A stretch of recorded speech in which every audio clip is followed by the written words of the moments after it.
तो नाम परम सत्य है। ये विषय सबके समझने का नहीं है। यहाँ हजारों लोग बैठे हैं, पर यह विषय उनके ही मतलब का है जो नामाश्रित है। इसलिए सबके मतलब की बात होनी चाहिए ना कथा में। केवल उठ करके नृत्य करना है, उछल करके आनंद करने वाला ही प्रसंग नहीं होना चाहिए। हर तरीके के लोग कथा में आते हैं, सबके विषय की चर्चा।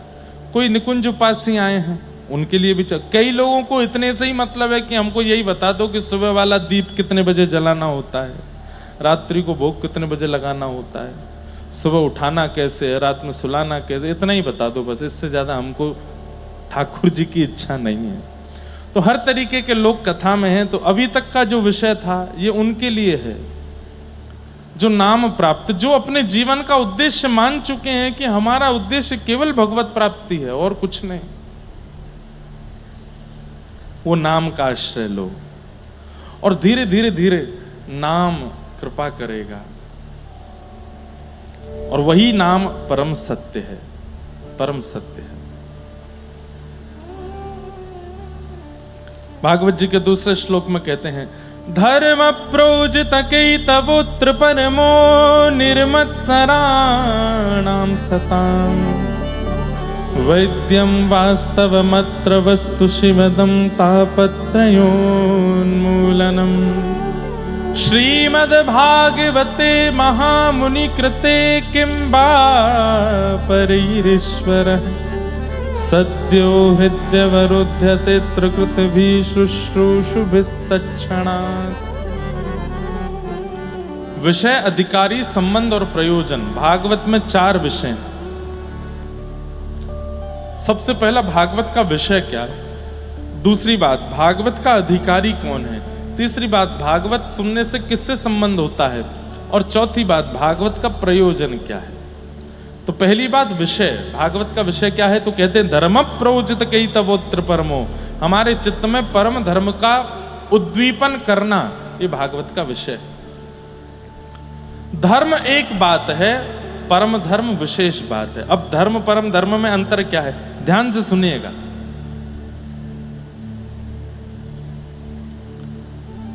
सुबह 6 बजे उठना, उठ करके स्नान ध्यान करना, उसके बाद मंदिर जाना, मंदिर जाकर के शंकर जी पर जल चढ़ाना, हनुमान जी पर चोला चढ़ाना, देवी मैया के आगे जोत जलाना, अपने गुरुदेव के यहाँ जाकर के जैसी उनकी परिस्थिति परंपरा है वैसा वो करना, घर आकर के माता पिता को प्रणाम करना, बाल भोग करके काम पर निकल जाना, ये धर्म है।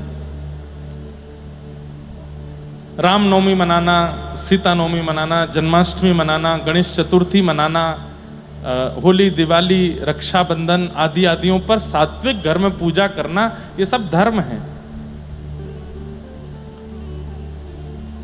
ग्रहण आदि काल पर जो ग्रहण के नियम होते हैं उनका पालन करना, ब्राह्मण देवता को घर बुला करके दान पुण्य करना, गौ माता की सेवा करना, ये सब धर्म है। लेकिन परम धर्म क्या है, उसी परमात्मा से कोई संबंध मान करके उनसे अत्यंत प्रेम करना, ये परम धर्म है। और ये बात मैं नहीं कह रहा हूं, श्रीमद् भागवत जी कह रहे हैं। परम धर्म क्या है, सवै पुंसां परो धर्मो यतो भक्ते अदोक्षजे।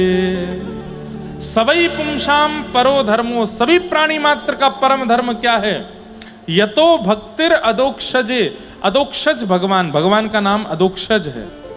अदोक्षज भगवान की प्रेम लक्षणा भक्ति करना, जैसे ध्रुव ने की, प्रहलाद ने की, मीराबाई ने की,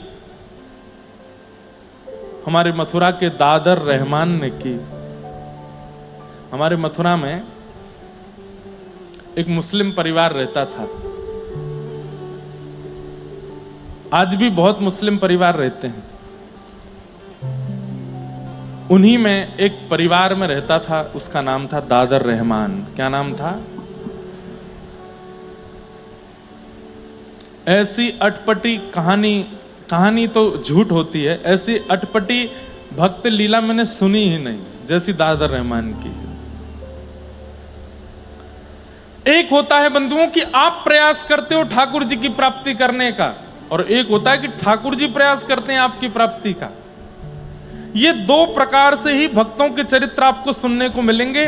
भक्त ने प्रयास किया भगवत प्राप्ति का, और दूसरे में ठाकुर जी ने प्रयास किया उस भक्त की प्राप्ति का। पर ठाकुर जी प्रयास बहुत कम करते हैं, नाम मात्र, 100 साल में एक बार 100 साल में एक बार किसी भक्त की प्राप्ति का प्रयास ठाकुर जी कर रहे हैं। और उन्हीं में आ गया नाम किसका? दादर रहमान। कुल का नहीं, जाति का नहीं, समुदाय का नहीं, किसी भी रूप में ठाकुर जी का है ही नहीं वो। और उनके पिताजी जो थे दादर रहमान के, वो नामी ग्रामी उस एरिया के जितने भी मुस्लिम परिवार थे उनके हेड थे वो। किसके घर में कैसे क्या नियम चलेगा, माताएं बहनें कैसी रहेंगी, नमाज कितने बजे होगी, क्या होगा क्या नहीं होगा, सब वही बताते थे दादर रहमान के पिताजी। अब उनको क्या बोलते हैं वो मुझे नहीं पता, वो हेड थे उस समुदाय के। रोज पढ़ने के लिए मदरसा जाता था। विश्राम घाट है मथुरा में, यमुना जी के तट पर, वहीं द्वारिकाधीश जी का मंदिर है। बहुत सुंदर द्वारिकाधीश जी का दर्शन होता है वहां। तो वहीं विश्राम घाट के पास में इनका घर था, और वहां से ये मदरसा पढ़ने के लिए जाते थे। रोज रास्ता कोई और होता था, लेकिन आज वहां बहुत भीड़ थी, तो इन्होंने कहा बहुत भीड़ है, मदरसा पहुंचने में देर हो जाएगी, और फिर पहुंचने पर जो हमारे गुरुजी हैं जो मदरसे में पढ़ाते हैं वो बहुत डांटेंगे। सब लोग इधर देखो। तो बहुत भीड़ होने की वजह से आज रास्ता बदल दिया। रास्ता बदल करके जब जाने लगे तो उसी रास्ते में एक सुंदर युगल सरकार का मंदिर था।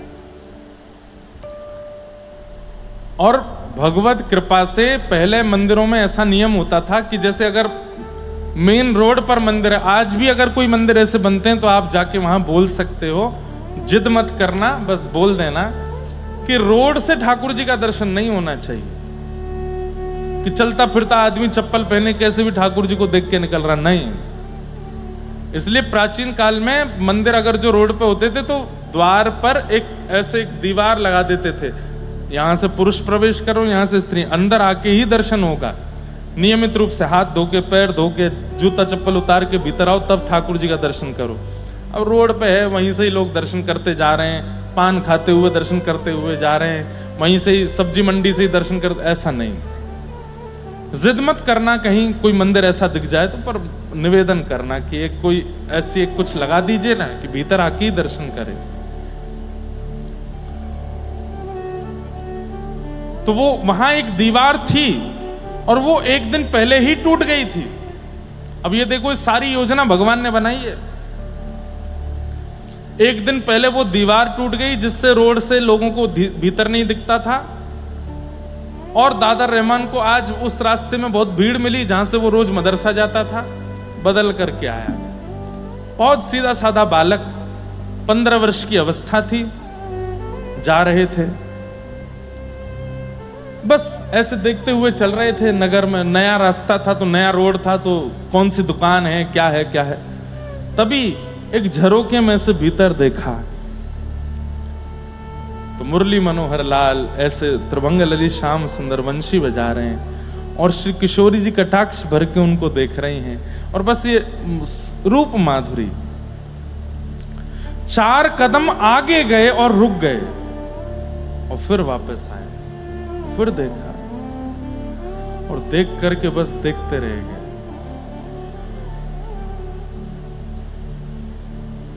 अपने तन की स्थिति पर खुद, उनको नाम भी नहीं पता है ये कौन है। हाँ, बस इतना पता था कि हम मथुरा में रहते हैं, यहां हिंदुओं के भगवान का जन्म हुआ था, वो वंशी बजाते हैं, और उनकी एक प्रियसी है, उनकी एक पत्नी है राधा रानी, और उनको सब लोग कृष्ण कृष्ण कह के बुलाते हैं, ऐसा इतना बस पता था। आज जब वही देखा, मोर मुकुट ऐसे, और ये मधुर वंशी बजा रहे हैं, कटाक्ष से ठाकुर जी श्री जी को देख रहे हैं, श्री जी ठाकुर जी को देख रही हैं, और दादर रहमान बाहर खड़े खड़े उनको देख रहा है। कुछ नहीं पता है, इसके आगे कुछ जानते ही नहीं है। करना क्या है, बोलना क्या है, अब कहना क्या है, कुछ नहीं पता। बस खड़े खड़े खड़े खड़े खड़े 4 घंटे व्यतीत हो गए। 4 घंटे बाद जैसे ही भोग आया ठाकुर जी का तो पर्दा लगा। पर्दा लगने पर तब उनकी आंखें ऐसे हुई और अपनी आंखें मीड़ने लगे, आंसू आ गए थे, पूरा यहाँ कुर्ता नीचे गीला हो गया था। बोले ये हुआ क्या मुझे? किसी से पूछा भैया समय क्या हुआ? बोले दोपहर के 12 बजे हैं। अरे इतनी देर हो गई, मैं तो सुबह 7 बजे निकला था घर से, ये क्या हुआ मेरे साथ? अब मदरसा कैसे जाऊं? मौलवी तो बहुत मारेंगे मुझे। तो इधर जाऊं उधर जाऊं सोचने लगे क्या करूं क्या करूं। घर ही चले गए और घर जाकर के ना कुछ खाया ना पिया, अपने कक्ष में जाकर के चुपचाप बस बैठे हैं और बोले ये क्या हो रहा है मेरे साथ? ये क्या दिखा था मुझे? इतना अच्छा क्यों लग रहा था और मुझे इच्छा क्यों हो रही है दोबारा उनको देखने की? मेरा मन क्यों हो रहा है कि मैं दोबारा जाऊं, फिर से देखूं उनको? घबराहट होने लगी, कहीं ये पाप तो नहीं है, कहीं अम्मी को पता चले, अब्बा को पता चले, मारेंगे तो नहीं मुझे। बंधुओं 1947-50 के बीच की घटना है ये।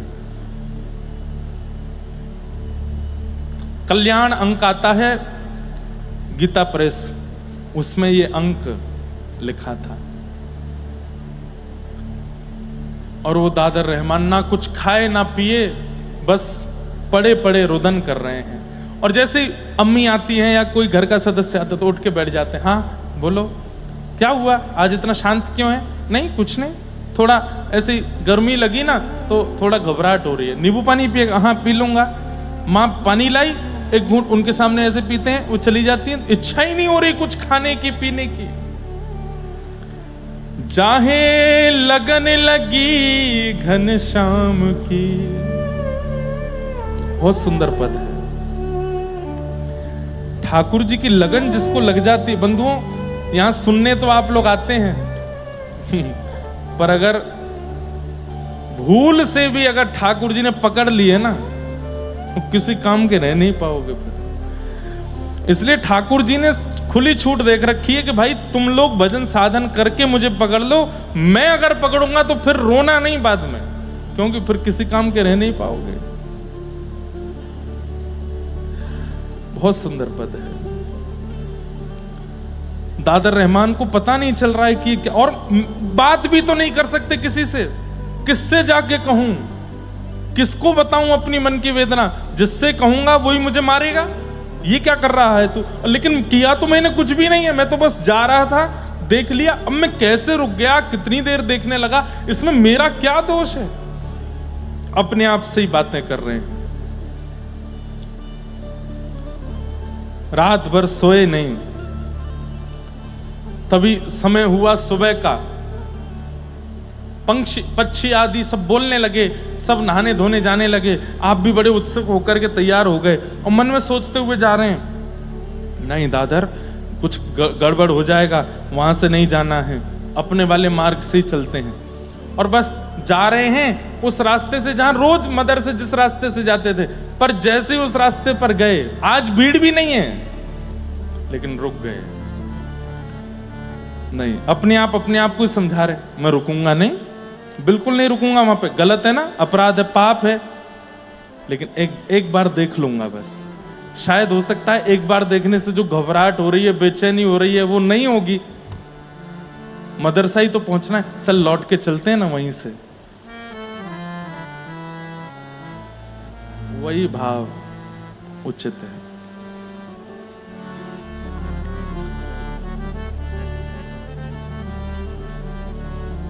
उस भाव ने ही ये कथा प्रकट की।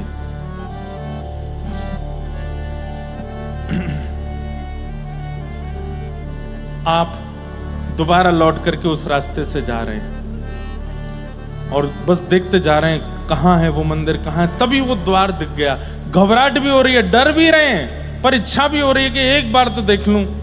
और बस धीमे धीमे गए, मंदिर के बिल्कुल सामने खड़े हो गए। खुद से फिर पूछ रहे हैं, दादर देख ले, देखना है कि नहीं देखना? नहीं देखना, सीधे चलते हैं, आगे बढ़ते हैं, एक बार देख लेते, फिर पीछे आते हैं। नहीं देखना, चलते हैं, फिर चले फिर एक एक झलक देख लेते हैं, थोड़ा थोड़ा मुड़ते हैं। एक बार आंख खोल के देखना है, फिर बंद करके सीधे चलना, मदर से जाना है, हम मुसलमान हैं, हमको अपने अपने भगवान को भजना है, ये सब नहीं करना है।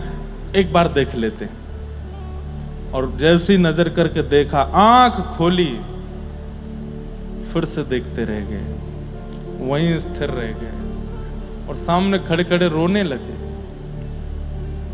और रोते रोते रोते रोते स्थिति हो गई कि अब बोलने लगे, मुझे मत पकड़िए आप, ये क्या कर रहे हैं मेरे साथ, मैं आप वाला नहीं हूं, मैं आपका नहीं हूं, मेरे दूसरे हैं, आप क्यों मुझे रोक लेते हैं यहां पर।